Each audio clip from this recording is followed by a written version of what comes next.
Let's start. So welcome to the discussion session today. We are going to discuss two important elements that we have seen as part of gender transformative programming. We have with us today's discussion is more to look at in terms of how engaging men and boys in promoting gender equality.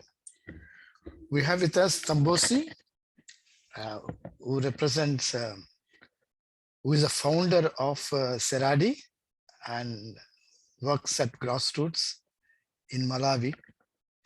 She has been a wonderful activist on the ground, and particularly on gender equality and women's empowerment.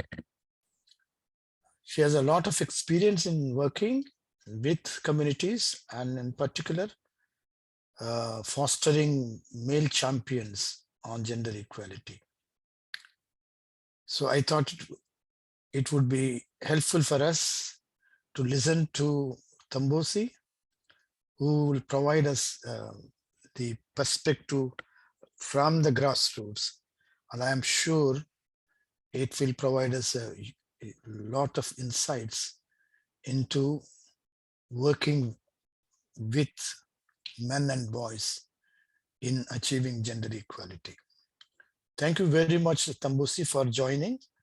So the floor is open for you. Are you using a PowerPoint, Tambosi, or Extempo? I have a PowerPoint. Yeah, then I will co-host you so that you can share the screen. Okay.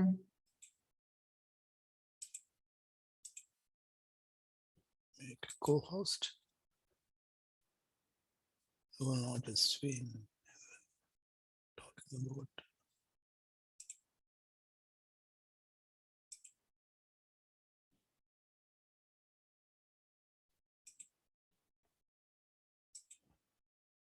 Yes, Tambosi, now you can share the screen.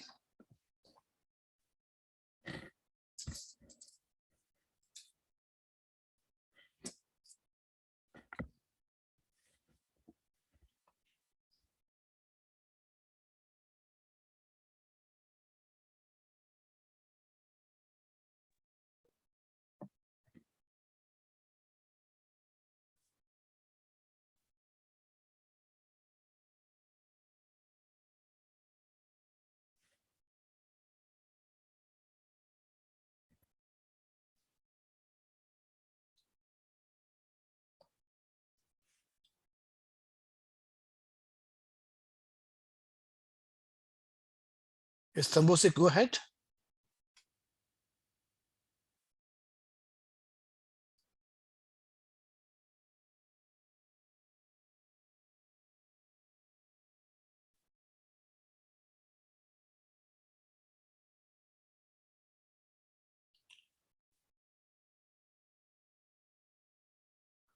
Tambosi, your voice, you are muted yourself. Tambosi, can you unmute?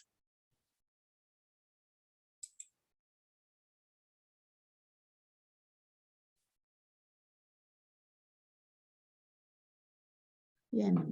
Hello. Now, yes, now, yeah. Okay, welcome. We're looking at men as allies in gender equality. We will have an introduction, steps in engaging men as allies, strategies that work most to produce gender equality, challenges met during the implementation, and solutions to deal with the challenges. Yeah. So the first part.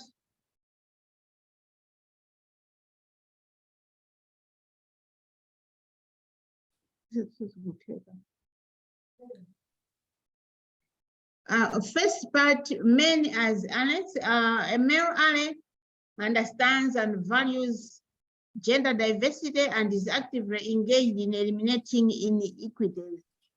And then you are saying a man who will advocate for women even when there are no women in the room or in the area.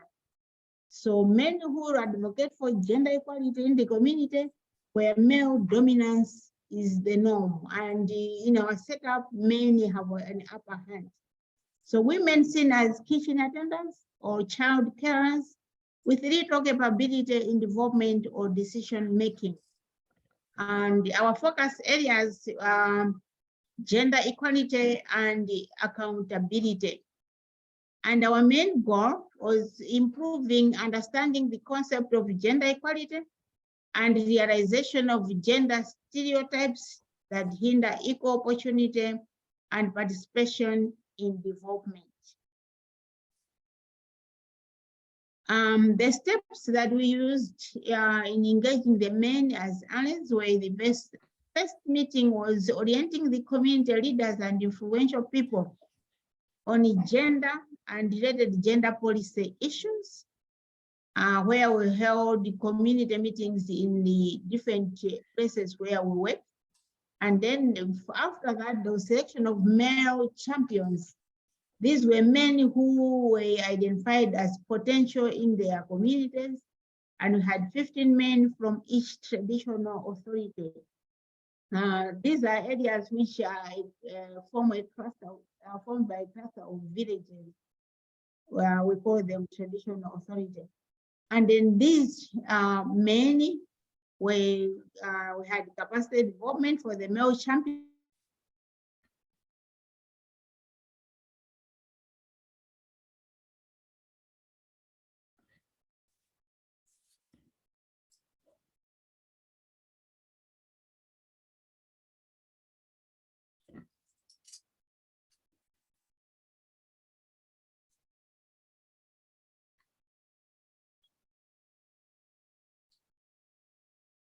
Tambosi?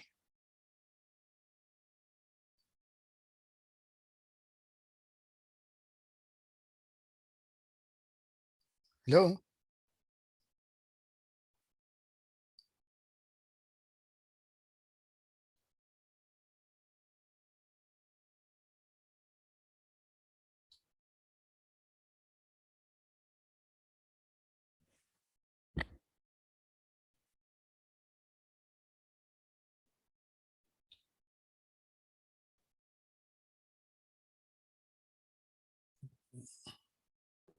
Look like she's fallen off. Yeah.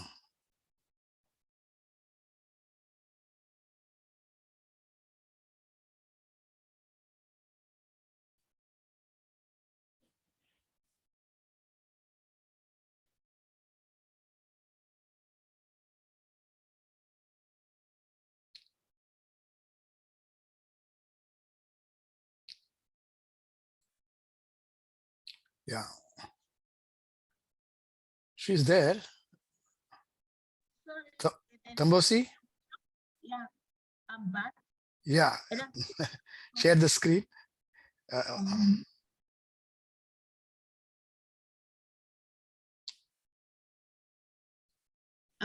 think I was almost completing that step that you, after they were selected, we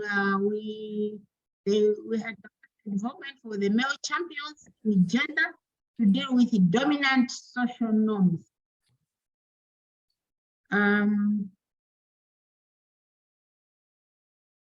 That is one of the classes in the session where the men were being given information on gender and how they can deal with the dominant social norms in their area. The strategies that worked most to produce the gender equality, involvement of the local leaders as custodians of culture, where we made sure the local leaders knew what the male champions would be doing and how they can support them. And then we had sensitization meetings by the male champions in their communities on their roles. And then there were meetings that were formal and informal with fellow men to discuss gender and related issues. And then we had face-to-face review meetings with the male champions on outcomes, challenges encountered, and the next steps. Some of the challenges that limit the male champion participation and foster gender equity unacceptable behavior. Some resistance from fellow men who deterred them to disseminate information.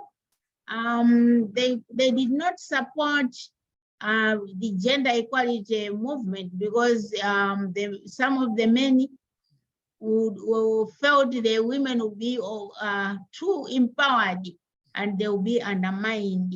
So they had that fear. And it requires repetitive counseling to convince men on gender equality because a one-off meeting would not make the others understand what we were up to. And then the dominant social norms require joint effort as change takes time. So this meant they had to re-engage the other people in the activity. Having looked at that and having discussed with the male champions, we had some solutions to enhance acceptability. We had a repeat of community meetings with the leaders to help disseminate information on gender equality in their communities. And again, engagement of other stakeholders working in the community. These are those working in gender or in community development or in health, so that they are aware that the male champions will be talking about gender-related issues. We also had use of role model couples to motivate others. These are couples who, having had the information on gender equality, supported each other, and they realized that the woman would also be able to do other activities.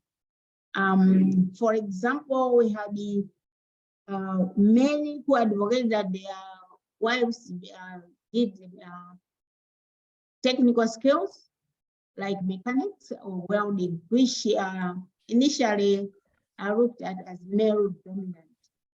And then we introduced social accountability forums to advocate for gender equality and deal with the emerging gender inequality issues. These social accountability forums are at the traditional authority level and at the district level to help discuss and disseminate gender-related information and how they can deal with any inequalities or discriminatory issues. And again, I said empowering women through skill development, reduce inferiority complex, and increase capability to be a role model. Having seen that the women saw that some technical skills were male dominant, after being counseled and informed, they chose, and some of them are now able to do many dominated skills, which means they are now accepted within their communities. Key changes that engaging men and boys could deliver and would say have delivered in other areas. Increased understanding of gender and related issues among men and communities. Initially, people, when they saw gender, they saw that the men were going to be seen as not as important, but now they understand that gender equates to both men and women. More men advocates following the dissemination and advocacy strategies that were put in place, and changes in the dominant social norms that deter or hinder women participation and women empowerment. Though we are saying change in dominant social norms is a slow process, but the process has seemed to be starting in other communities, and we are hopeful that some of the dominant social norms will have less impact on women empowerment. And more women getting empowered and stepping up into having positions in groups and making decisions.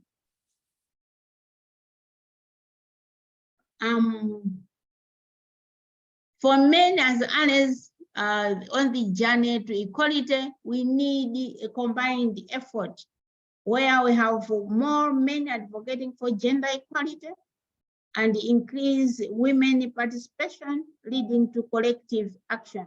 With that, we'll be able to work together as a team, men and women. Some quotations: men as allies and not opponents. Men as allies, one of the experts, Michael Kimmel, explains, we cannot fully empower women and girls without engaging men and boys. When we do, we find out that gender equality is a good thing for men as well as women. Again, male champions have learned that gender inclusiveness means involving both men and women in advancing women's leadership. Any solutions that involve only 50% of the human population are likely to have limited success. So if we only use women and excluding the males, this gender equality will not be achieved. That brings me to the end of the lesson, of the presentation. Comments and questions are welcome. Thank you, Tambosi. I think that was wonderful. And then I think that is the difference a grassroots action can make. I think you have said it very clearly. I was very impressed the way that you looked into the male champions in terms of challenging the gender stereotypes and treating them as allies rather than opponents. And that was good beginning, and I would like others to share comments or ask for clarification. The floor is open for others to ask clarification from Tambosi. Yes, MG. Thank you very much for an informative presentation, Tambosi. My question is around the accountability, social accountability fora. How is it composed and how does it work? Thank you.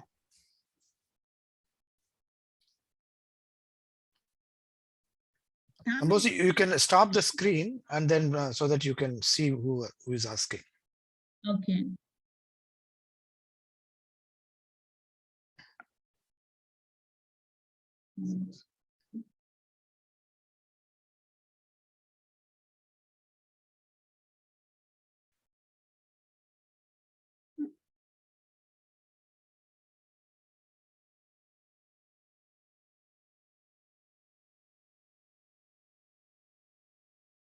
Yeah. Can you please respond to MJ? Okay, thanks. The social accountability fora is a complementary group. This is composed of both men and women who work. They stay within their communities, and when they identify issues within their community, they discuss and to find the possible solutions. So the discussion will be first among the members after they have found out information on the issues. When they have discussed, they'll come up with points and then present to the relevant authorities. Boss, can you please increase your volume?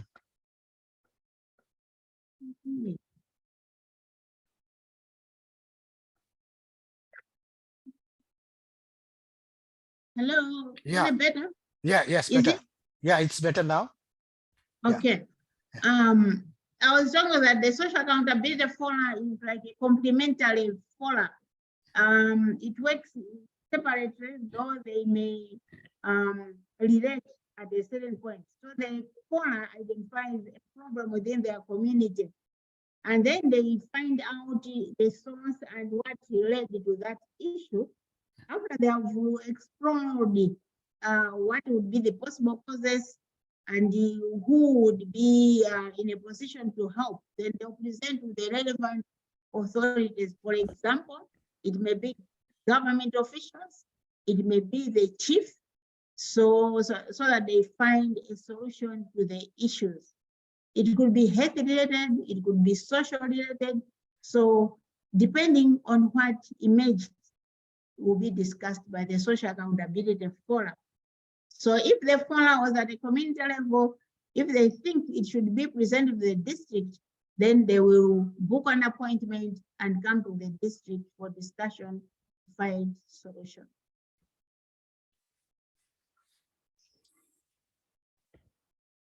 MG, that okay.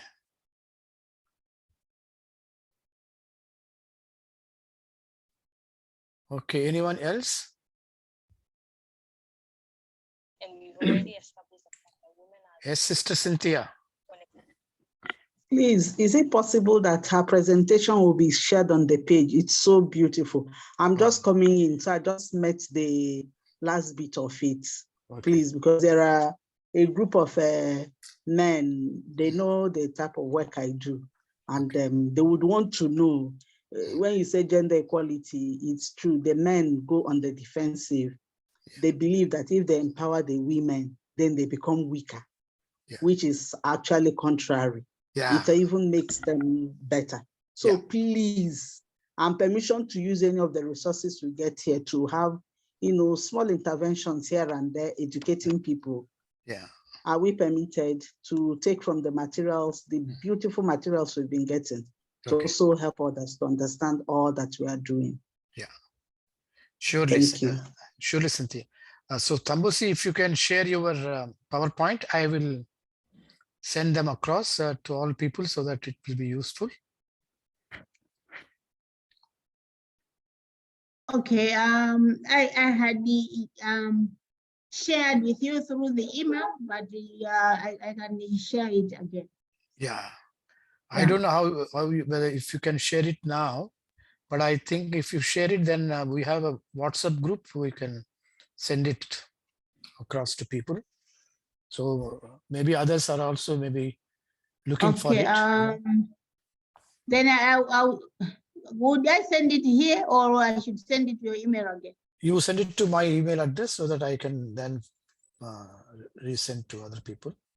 Okay. But I don't know, because I am not good in terms of how we can use this platform to share. Okay. Okay. Yeah, I only know one way that. Okay. Yes, good Yeah. morning, good evening, everyone. Yeah. Mr. Tambusi, your presentation was very excellent, but I know that it is very difficult to ensure gender equality without men and boys. But my question, what is the real situation promoted gender equality without the men and boys in your project? Please share me. Thank you. Could you repeat your question, sir? Yes. I know that it is very difficult to ensure gender equality without men and boys.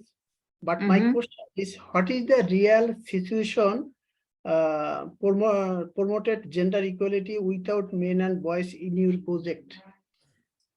Please, could you clear?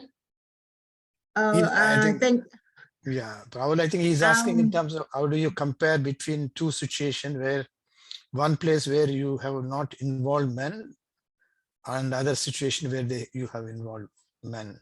Okay, thanks. We currently we have not compared, but looking at our setup in our different ethnic groups, there are other areas where women have less power to shows them cannot own any property if they are in the male-dominated area. So we have not compared, but preliminarily, we have seen that in the areas that we are working, there is some change, especially on having women make some decisions or having women getting trained in the skills that were male-dominant and it's accepted within the community. But we don't have a statistical comparison of the areas, but some anecdotal notes show that. Hello? Yeah, Anyone else?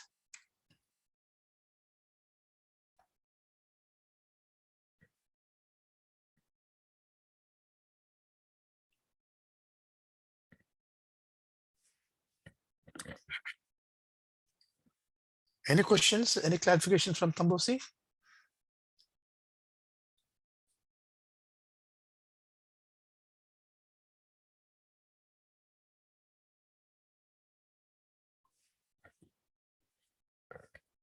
Okay, it seemed to be very clear. Let's move to the, our discussion topic further, because the idea of Tambosi's input was more to trigger our discussion for today on the subject, can men and boys be allies in promoting gender equality? Thank you, Tambosi, for that wonderful input. And I would certainly like to place on record, because we were recently conducting a research study on women asserting their rights against rights violation. It's wonderful to see in terms of how the respondents were so open to share their intimate information. I certainly relate that the trust that the people have on Seradi. I think that is the reason why people were sharing such an intimate information with the researcher. And I would give all appreciation, all the credit to Seradi and Tambosi in particular for her leadership in taking forward. So thank you very much once again, Tambosi. You can remain as long as you want in the group, unless you have some other compelling reasons or some other engagements. So friends, let's focus in terms of, I think, let's get across why do you think that we need to engage men and boys? You heard to Tambosi, but can I hear firstly from men and then probably from why men members? I know Johrul is there, Paul is there. I don't know who else are men. Can you please share why do we need to engage men and boys in promoting gender equality?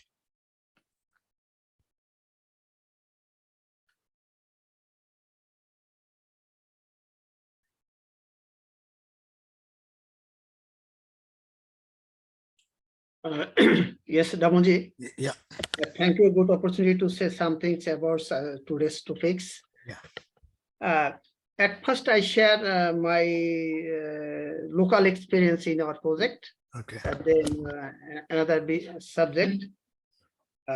At first, I would like to share some work experience in CMA, Center for Mass Education in Science in Bangladesh. Center for Mass Education in Science, CMS, is a voluntary, non-profit, non-political organization. CMS first start its activities with general education and technical education of underprivileged and marginalized students in rural Bangladesh. Later, from 1919 on, along with general education and technical education, a gender program were introduced by including girls. After working for a while, it was found that it is not enough to include only girls. After that, gender program was started by including young women. These topics were women's rights, child marriage, abortion, HIV/AIDS, reproductive health, reproductive system, etc. Local support group members are involved in program implementation. I start facing many obstacles to work. Parents do not allow their children to come the session. Young women are not allowed their husband. This is mainly due to one reason. Bangladesh is a Muslim country. male-dominated society. Everything is controlled by men. The girls were spoiled by the topics discussed in the session. So because it is of this, many parents stop their children from going to the session. Not only that, teenagers used to the various types of teaching of their way in the session. Soon after, CNS start enrolling the teenager in the adolescent girls program. When the boys were enrolled the program, the problem began to outside. CMS gained great experience doing the type work. In addition, ongoing work, CMS donor agency have joined to us new way. Thank you for Commonwealth of Learning for the creating such a great opportunity for us today. We have been working with Commonwealth of Learning since 2006. Commonwealth of Learning taught us many things about gender empowerment, which we have incorporated in our program. After joining the men and boys group, the CMS program, although somewhat problematic, it is now much easier for us to work with harming women and before. Similarly, after the inclusion of men, it is much easier to work than before. Of male-dominated society, women leadership are very difficult for men to accept. Even after that, I think Bangladesh is far ahead. Bangladesh is working in tandem with the work empowerment women, where women are leading at the highest level of Bangladesh. I hope Bangladesh will go far in further.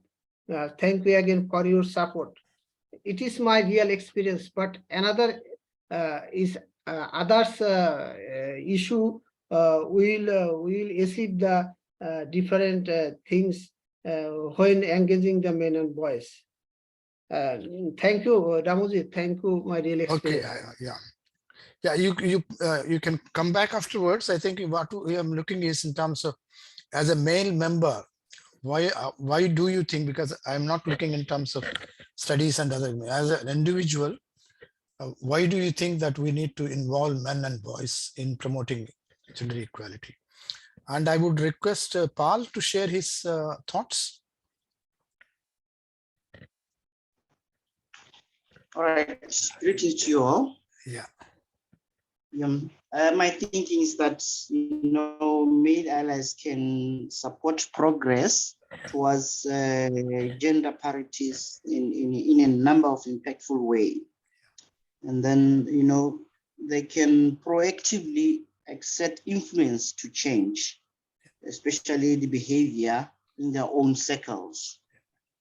And then again, they can shoulder some of the responsibilities, like facing down sexist behavior in society or in communities. So having men and boys as allies can impact positively in this process. That's my take. Thank you. Thank you, Paul. Anyone else in the group? Thank you very much, Paul, for All right. very, very crisp and then very focused. Anyone else in the group, man in the group, who would like to share his thoughts before we ask others to share? Why do we need to involve men and boys?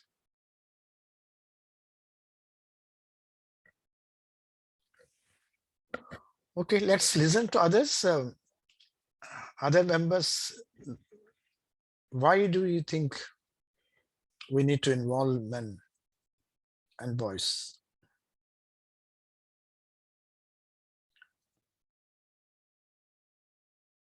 Or if you can focus in terms of what were the gaps or what were the missed opportunities when we did not engage with them.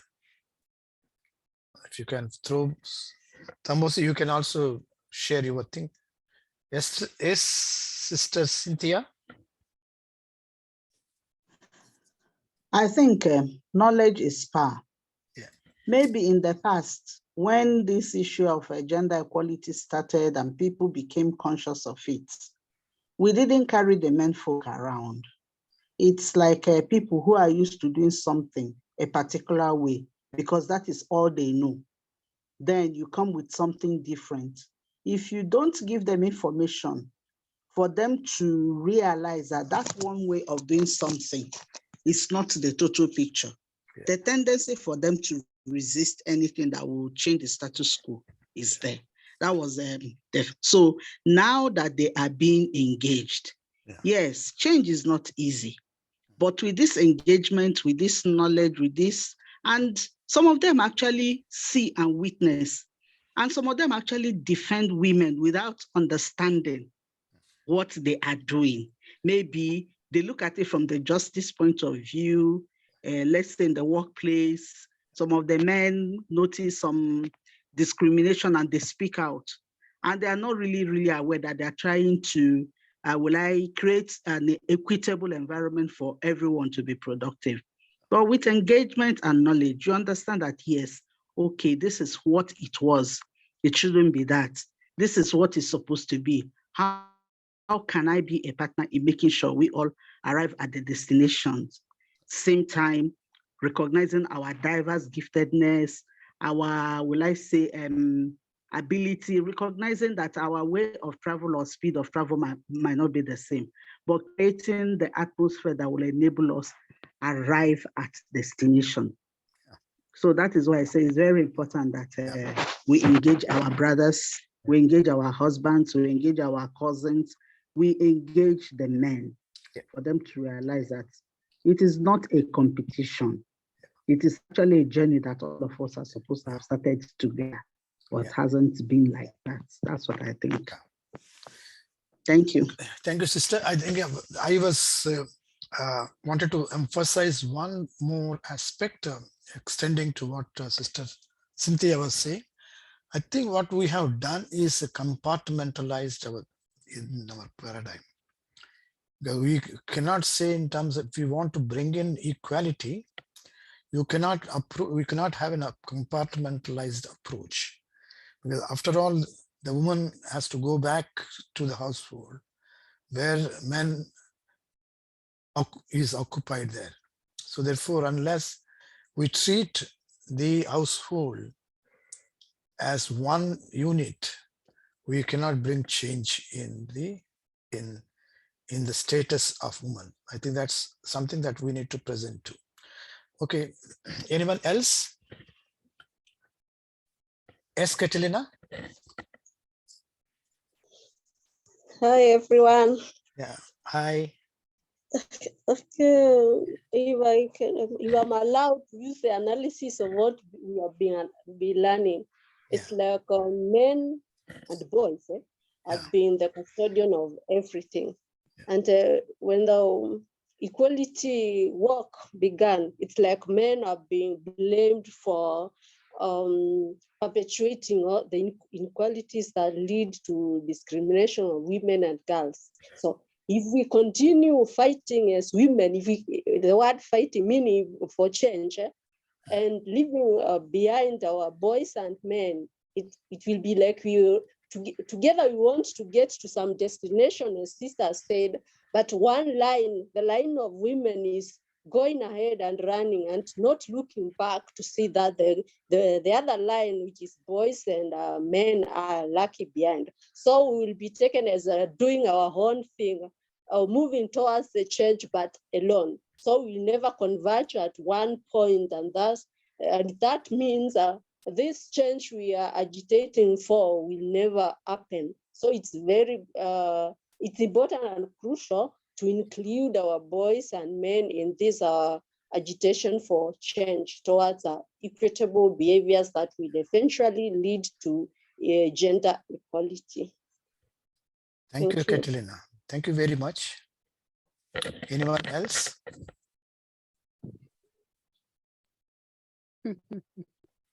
SMJ. I think sometimes the saying that keeps your friends close and your enemies even closer kind of applies.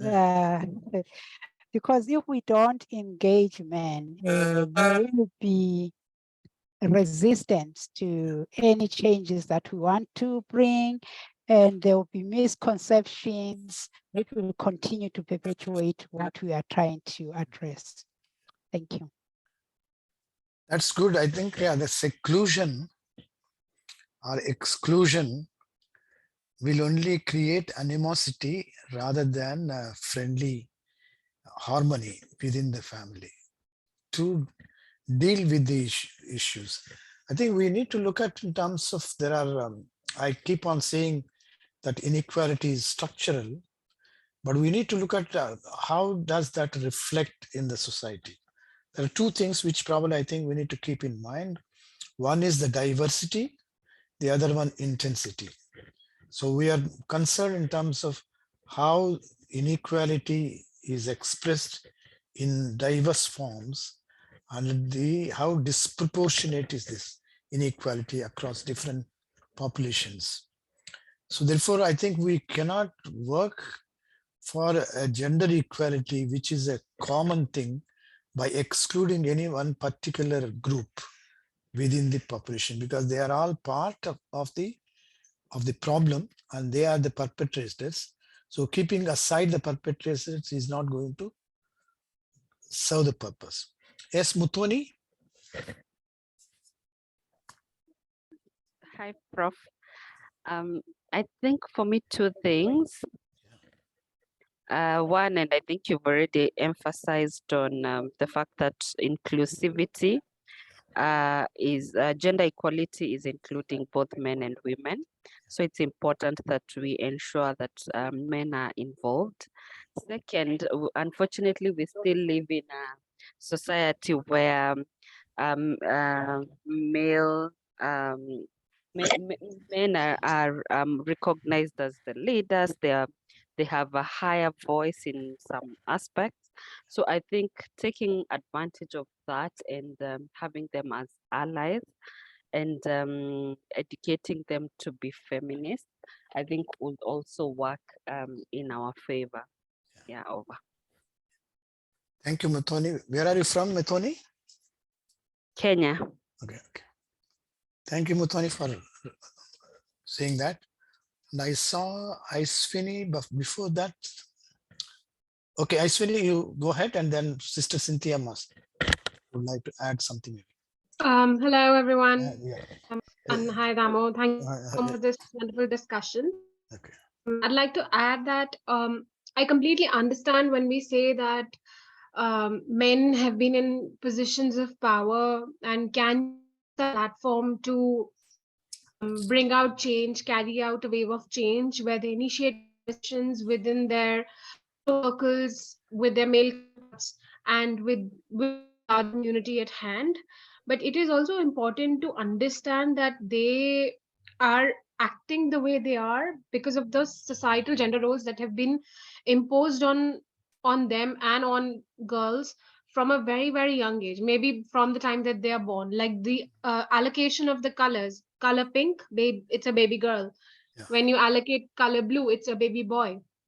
So all of these are very, very small things that are imposed on human beings' upbringing and mind. Yeah. We start associating with that as we grow, associating ourselves into gender boxes that, okay, I am a boy, I'm supposed to maybe be interested in sports.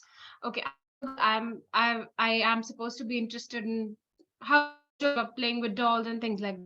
We never really think that, okay, if a young boy is also interested in cooking and baking, or if a young girl could also be interested in being athletic or interested in exploring some sports opportunities.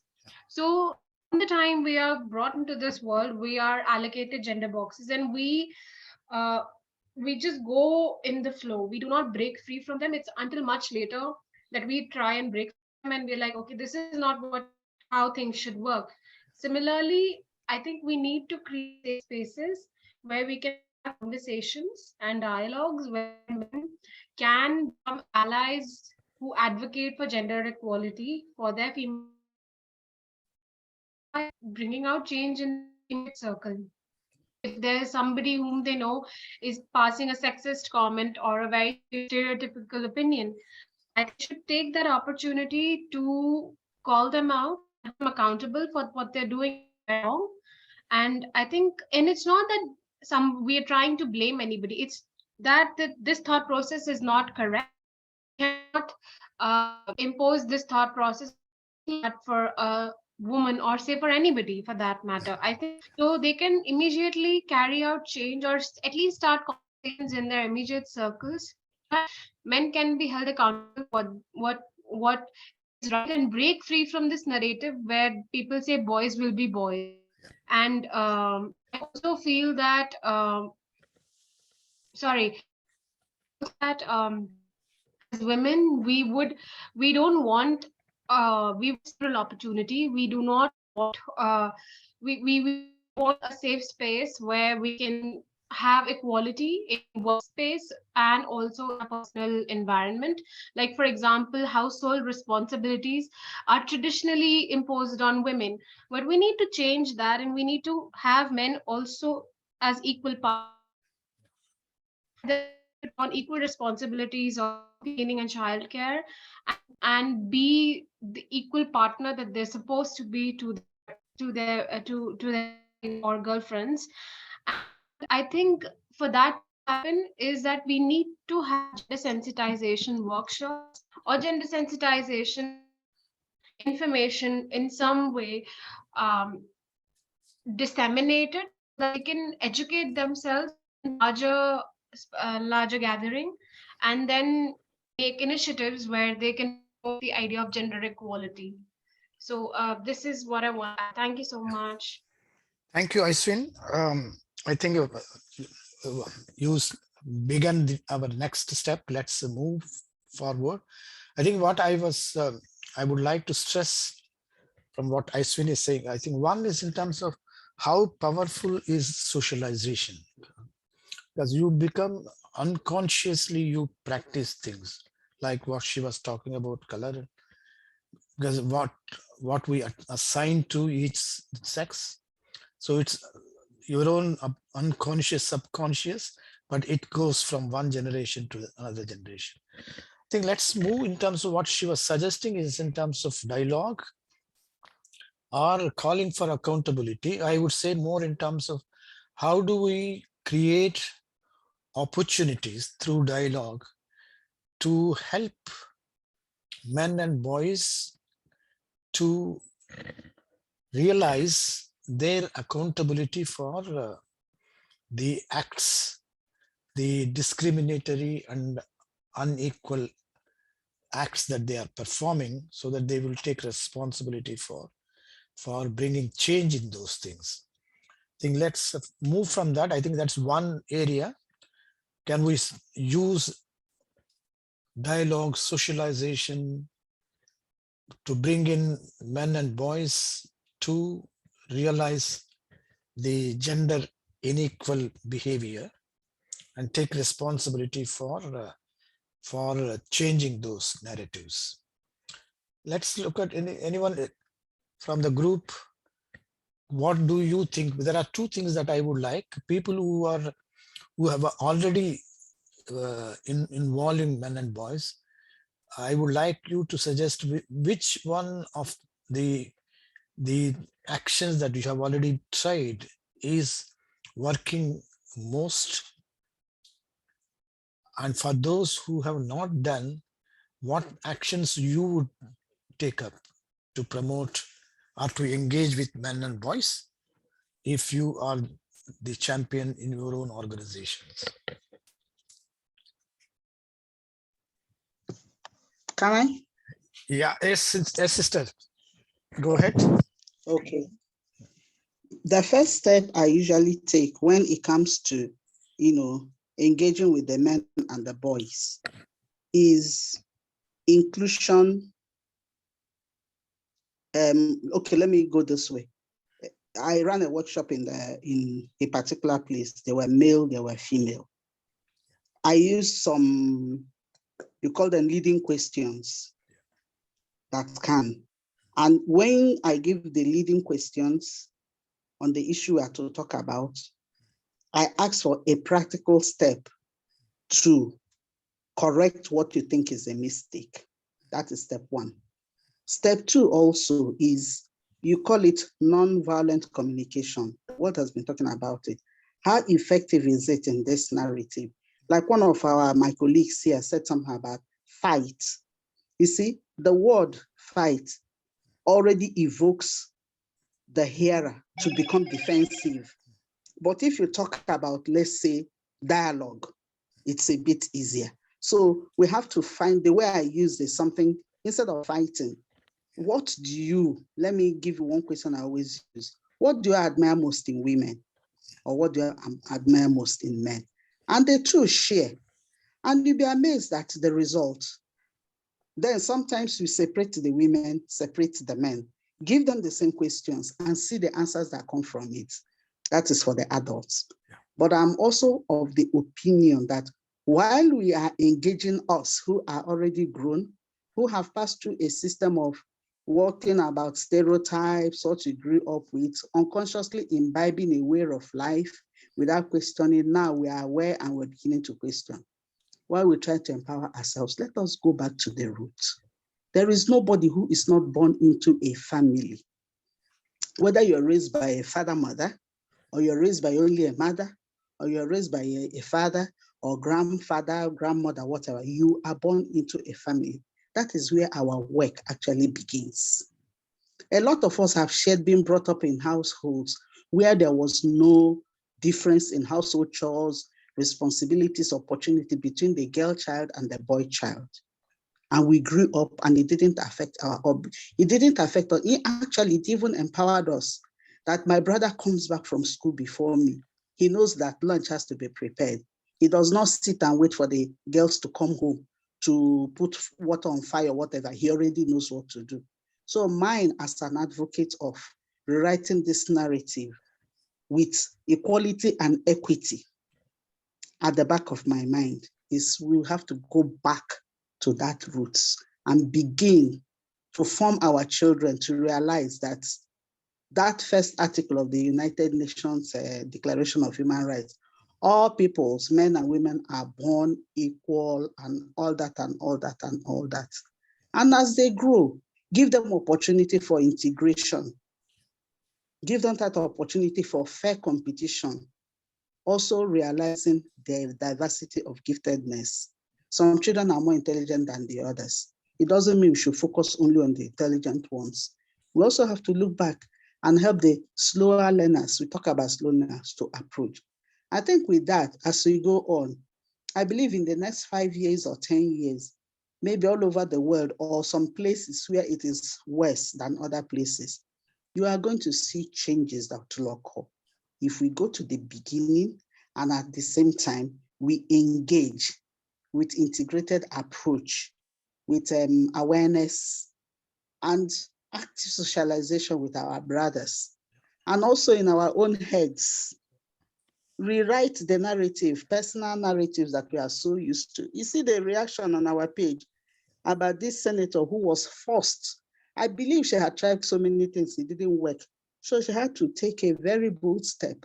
You see the diverse reactions, which means in my head, with what I grew up with, stereotyping and all, I have formed an opinion, whether I'm male or female. And it is that opinion that would either make me support or not support, or work towards or not work towards this equality that all of us desire, both the men. The men are tired, the women are tired. So we want the same thing, but how do we approach it? So that's what I think. You know, it's a whole lot, it's complex, but we really have to, you know, begin from the beginning at the same time, you know, help those who are already in the system and are struggling to embrace this change that they are scared of, because every human person is scared of change. So that's what I think. Thank you, Sister Cynthia, for that comprehensive thing. I think I particularly would like to emphasize, I think one is non-violent communication. I think blaming is not going to help, because I think we need to look at how do we positively and constructively approach the issue of gender inequality. I think that's how do we facilitate processes that help both men and women to rewrite the narratives. I think that's very powerful. We need to look at, I think, as you were also saying it, we often I think we have recognized, and is in terms of household or family is the core, is the center part of any change that we expect, any social change, because that is the primary source of the attitudes and value building. So therefore, we need to start certainly at that level. I think one of the things that I would like to emphasize, I think, is the power of dialogue, because the recent we have done, as I was saying, we have done a research on the men and girls asserting their rights violation, and more than 70% of women and girls who are experiencing violations preferred dialogue with their spouses to sort out the differences, and then to create an atmosphere where both can sit and then make a choice for a changed behavior for the future. I think we need to recognize within that. I think the simulation is one, I think, which is again another powerful one in terms of you can simulate the situations so that people can critically look at and then maybe commit to change. Let's look at any other interventions. Anyone else has got ideas in terms of how do you if you have to champion engaging men and boys, what would be your, because we heard Aiswin, we heard Sister Cynthia. Do you have any other ways of actions to engage with men and boys? Anyone else?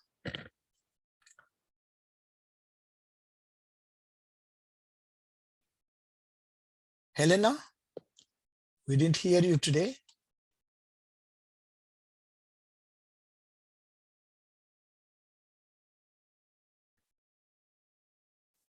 Francisca? Today I'm following silently. Okay. So do you have any, would you like to supplement to what Aiswin, Sister Cynthia and Catalina were saying? Practically, I think they've said what I would have said. Okay.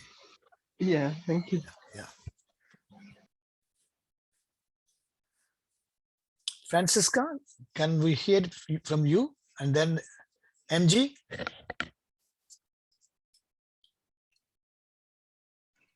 Thank you, Damo. Yeah. I'm already connected now. Yeah. Had some problems with my internet. Okay. Yes. Good. You have any ideas in terms of how would you engage with men and boys? Francisca?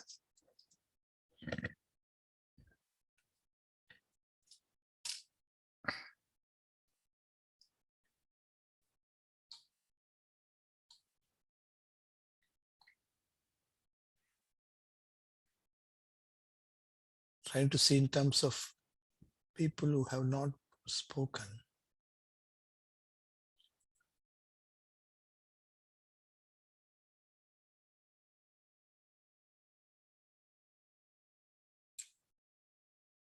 Etelvina?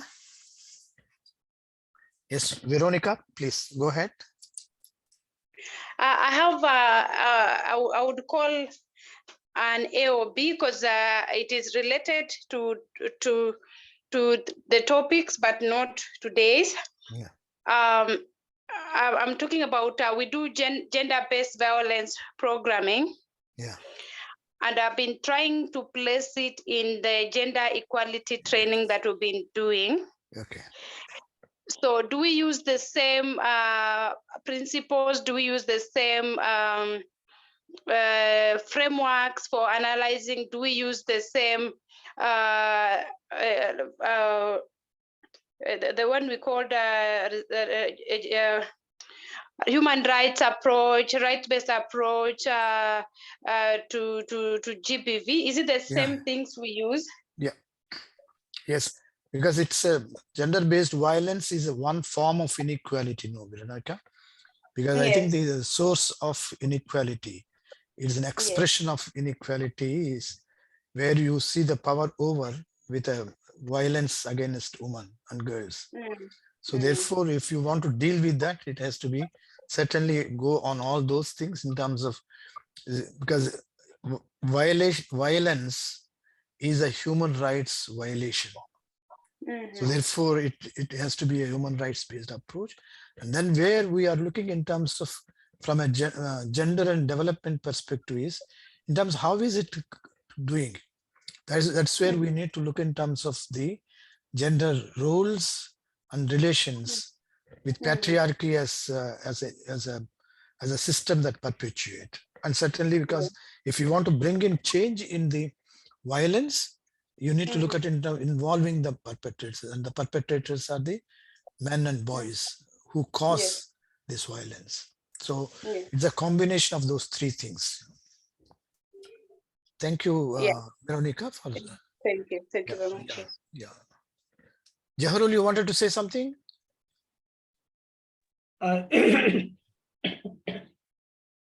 Yes, Damuji. Yeah. Engaging men and boys in Bangladesh, real situation. This is the focus of the conversation of being most engaging men and boys program, including the one concert is implemented in Bangladesh. A 3 days studying for both male and female change maker in Dhaka, Bangladesh, including discussion of sex, gender equality and equity, what men and women typically do over a 24 hours day, former of power, how we learn in violence and the different types of violence against women, what does the man of act like a man or like a woman, positive preparing. Thus, concerned Bangladesh staff undergo similar training so that we have an equal level of understanding across all terms member on the concept of gender equality and all that entails. Their conversation allowed to get the both and root causes of effect in gender equality, including gender-based violence, and internalize them.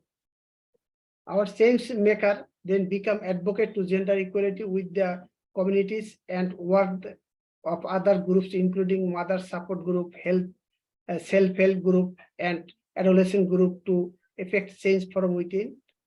What we see in the approach in that much easier to create sustainable buy-in from community member when these challenge and traditions and common attitude come from within. Change maker also advocate the local level community leaders, works health and development communities, religious leaders, teachers, and government institutions, helping to build accountability to enforcement need for Bangladesh gender equality laws of hold up sharp and people they designed of project. They told us to give equal importance to both son and daughters. They told us not feed our daughter less food just because she's girls. And educated girls can be much more than a boys to help her parents. It is if I educated my daughter well, she will support me one day. It is reality in Bangladesh. Thank you, Damuji. Thank you, everyone. Okay. Okay, Presentina, can you share your thoughts? Because do you have any ideas? Catalina? Okay. Oh, for me, I really work with groups. But I work with individuals because in my work, men, boys, women, and girls are part of, they are my clients. So if I were to use a technique we use in corrective behavior, borrowed from motivational interviewing, which is a technique used in moving towards change. This is more of behavior. This technique advocates that you cannot change anybody. That person has been the one to change. You only help them to see their abilities, their desire, their reason, and their need to change, and finally to commit. So I'll just borrow from that technique, which helps the person, for this case, our men and boys, to see if they have the desire to change, and if they have also the ability to change. And if they have the ability, they can see the reason. Do they have the reason to change? And then do they need to change? And finally, to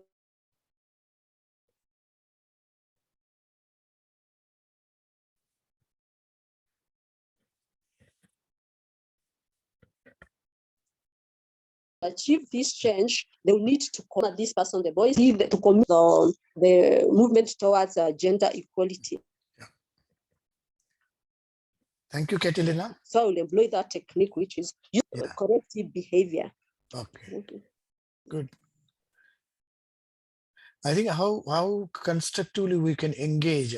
I remember there are different methodologies. I think that's where I would go in terms of what Sister Cynthia was talking about, non-violent communication. So I know if there is a Reflect, there is a STAR, which talks about more in terms on sexuality thing, where men and women can go through and then recognize the factors that contribute. I think how do you engage? I think Catalina is now also saying in that, how do you look at in terms of that the commitment to change, creating a commitment to change and then following it up, I think. Presentina, would you share your thing, because you are working on violence against women? How do you engage men and boys? Presentina? Yeah, yes, Prof. Yeah, Good afternoon. Yeah. I would like to share an experience.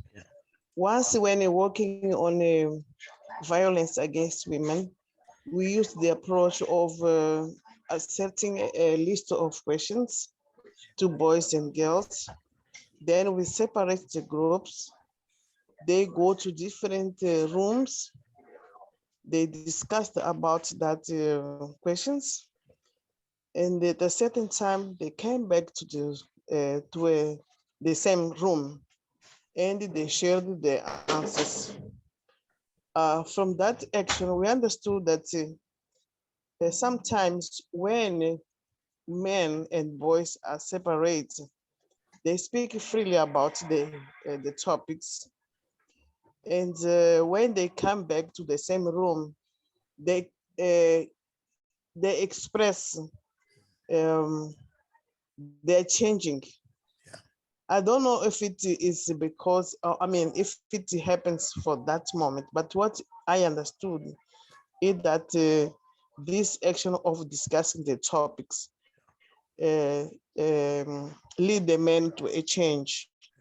I think this is one of the ways of involving men in these kinds of awakening toward this gender equality.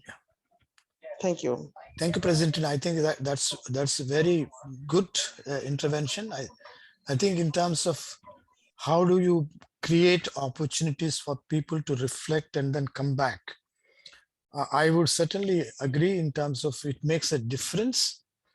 And I know in terms of this, the power of simulation methodology, because it creates that moment, a reflection and a commitment to change. And I completely agree with you, but it is not enough.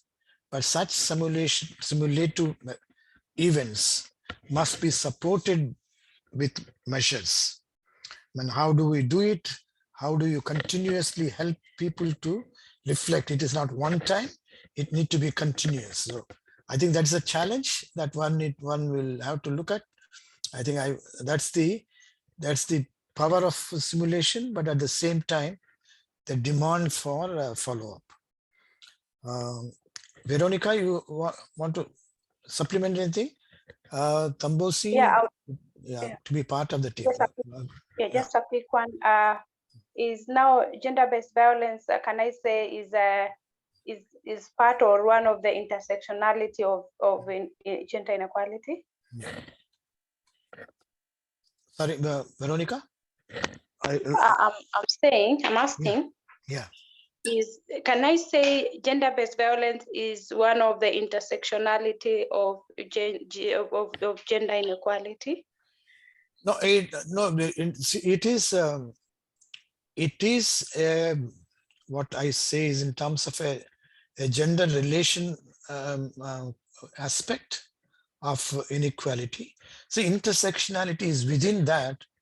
You may find that the violence that the woman from a disabled woman will face, or a woman, a transgender woman will face. So those are intersectionality.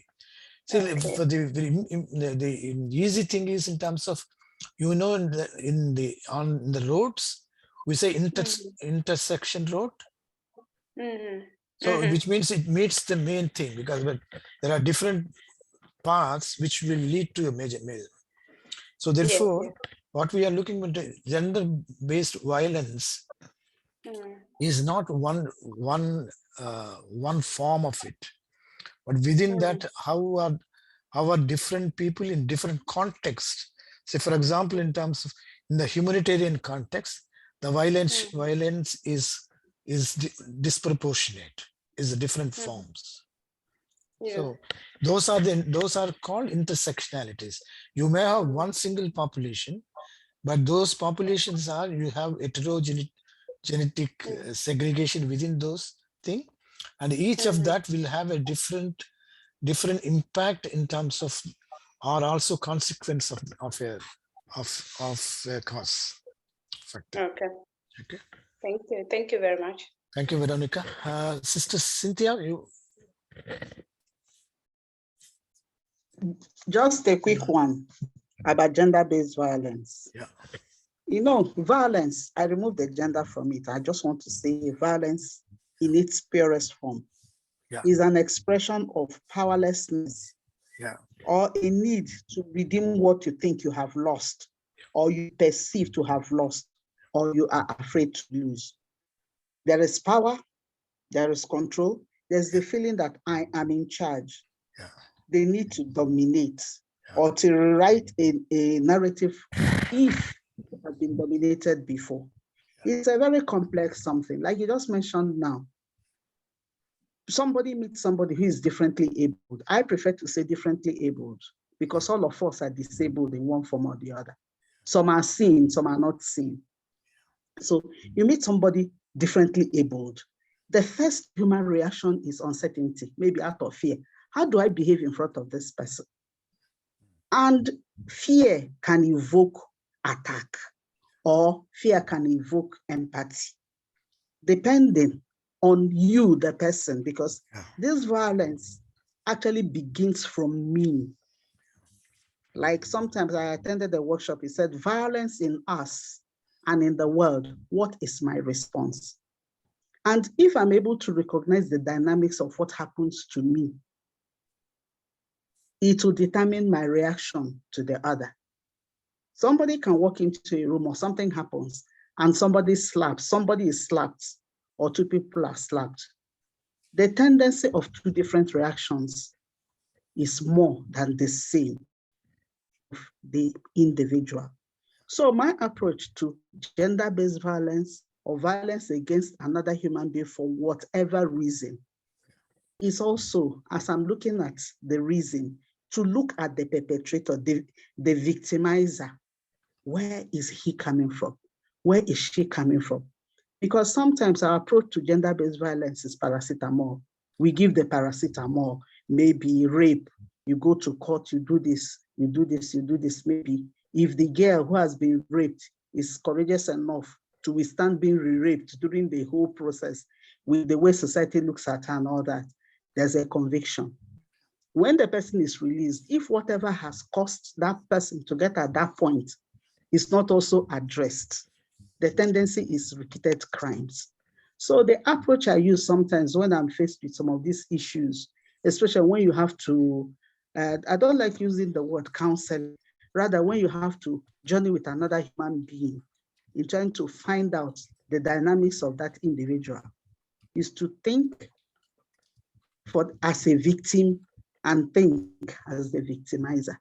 That way, you're able to key into what makes a man beat his wife and what makes the woman who has been battered make excuses and to remain in that relationship as if, condoning the abuse.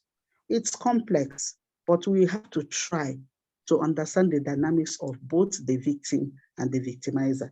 That way, we might be able to help the two so that this cycle of violence, for whatever reason, does not continue. Because unfortunately, with all the knowledge we have in the world, the violence against each other in the home, in the society, is actually escalating. More and more now, people are reacting violently to one another, and some of them are fatal. Let me end by citing, I don't want to mention the place. A lady, it was a radio program that people are asking, should this young lady be prosecuted for killing a man? And what was the story? She was coming back from work and she was attacked and she fought. 16 stab wounds. She was able to stab back and fight, and eventually it was the man who died. And now they want to take her to court. So I told them, I said, can I stab you 16 times? Then you watch me stab you 16 times and you think you will stand. So we see the dynamics. Now, there was a split. Some are saying, no, murder is murder. This is this. Then I asked a question on that program. Even in civil authority, why do we have manslaughter, first-degree murder, second-degree murder, premeditated? You see the different classes of one action. Because there's a recognition that there are things, underlying factors that can say, yes, a man is dead, but this woman should not be held accountable because of ABC. So as we try to balance this thing, it's good to find out what is the reason behind the ABC and all that can erupt in these violent actions. Thank you.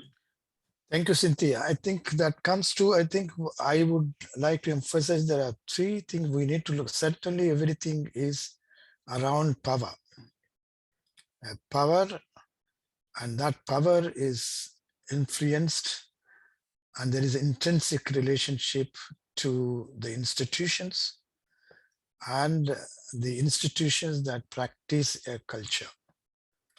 And in terms of the culture and institutions, we are looking in terms of more patriarchal culture.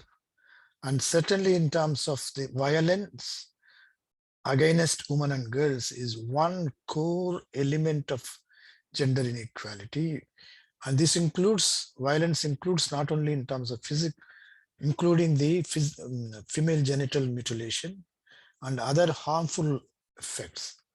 So we need to look at in terms of gender inequality within this prism of power, institutionalization, and cultural condoning. I think these three things we need to look at. And within these three, the positions of women and men are different, that are causing the inequality. Therefore, we need to engage both of them to look at how is it is reflected, how is it perpetuated, how is it reinforced within the system, so that there is a change and then there is a collective reflection for one, certainly in terms of recognizing each one's part, and then second one is taking responsibility for bringing change in that. Let me ask, in terms of having said, what if I ask you, what are the key changes that you would expect if you have engaged with men and boys? According to you, predominant, what comes to you at first if you are engaging with men and boys in gender equality? What would change? What type of change you would see in gender equality?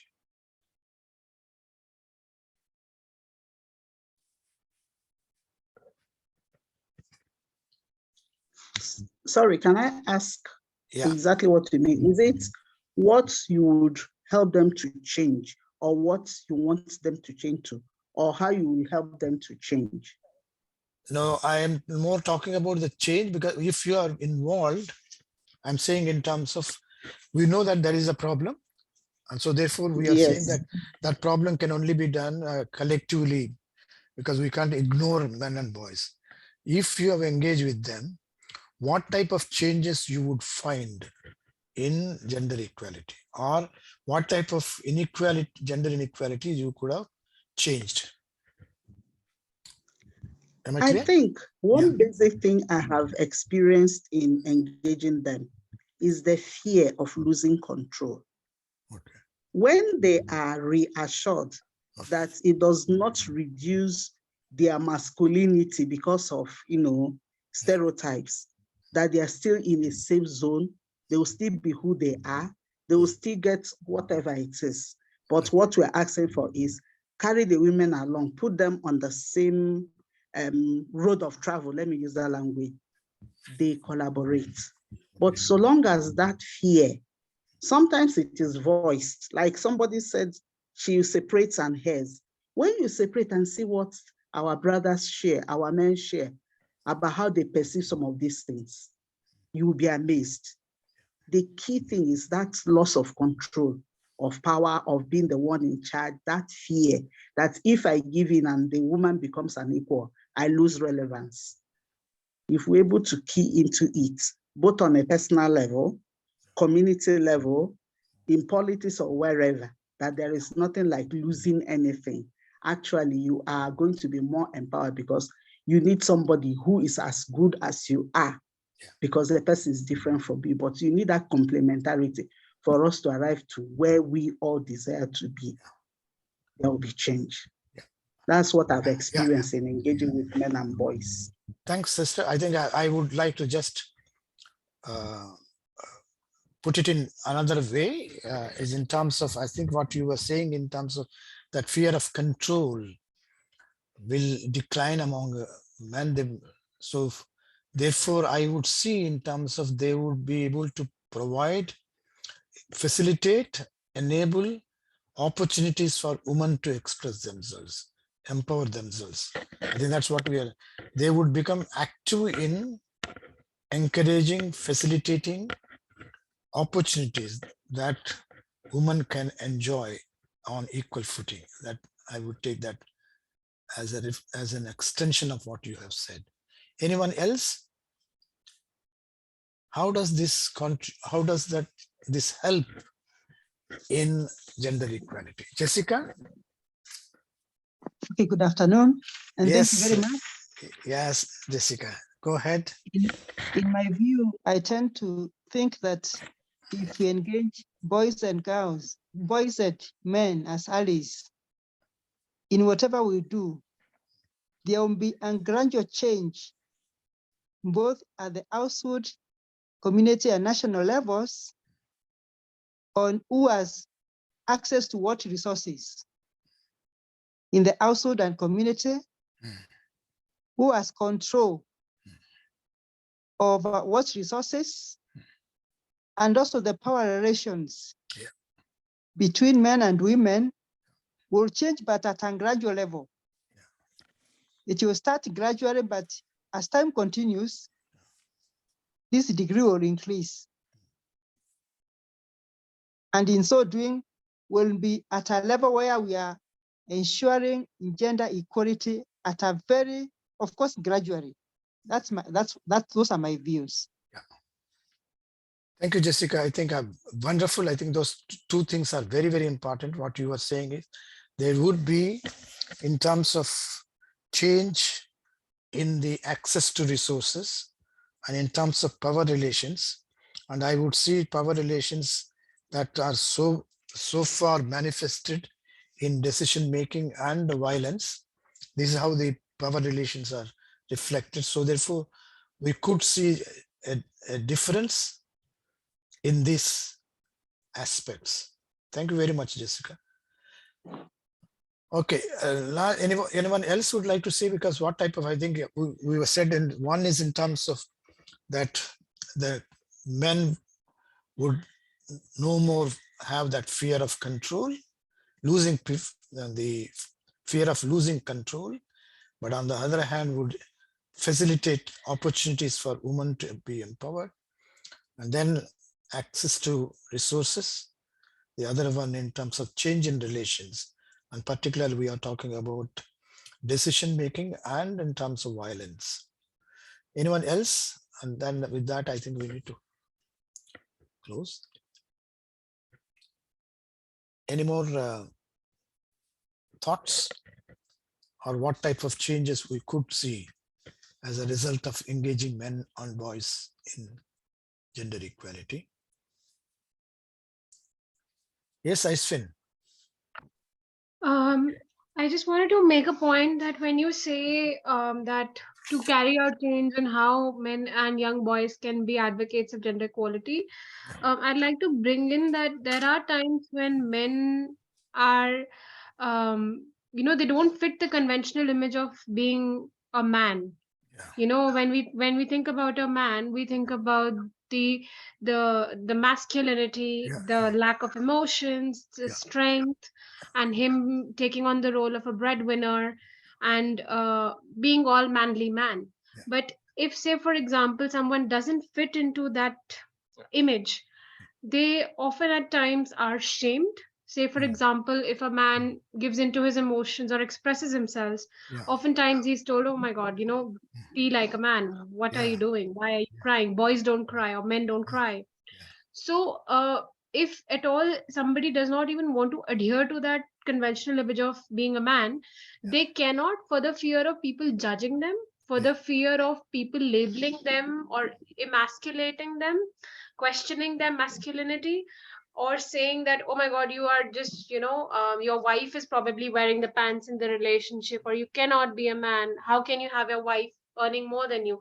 So these are some stereotypical ideas which may stop a young boy or a man from getting comfortable in their skin, because we, at least in India, there is quite importance that is to what will people in the society say. Of course, the current from but generation of my parents, or say my grandparents, are still very much bothered by what will the society say, or what will the extended family members say about it. So I feel like and I have come across a few men who say that we'd be definitely comfortable being house husbands and our partners taking on a role of, say, or whatever, but for the how will their parents react or extended family react, they cannot do that.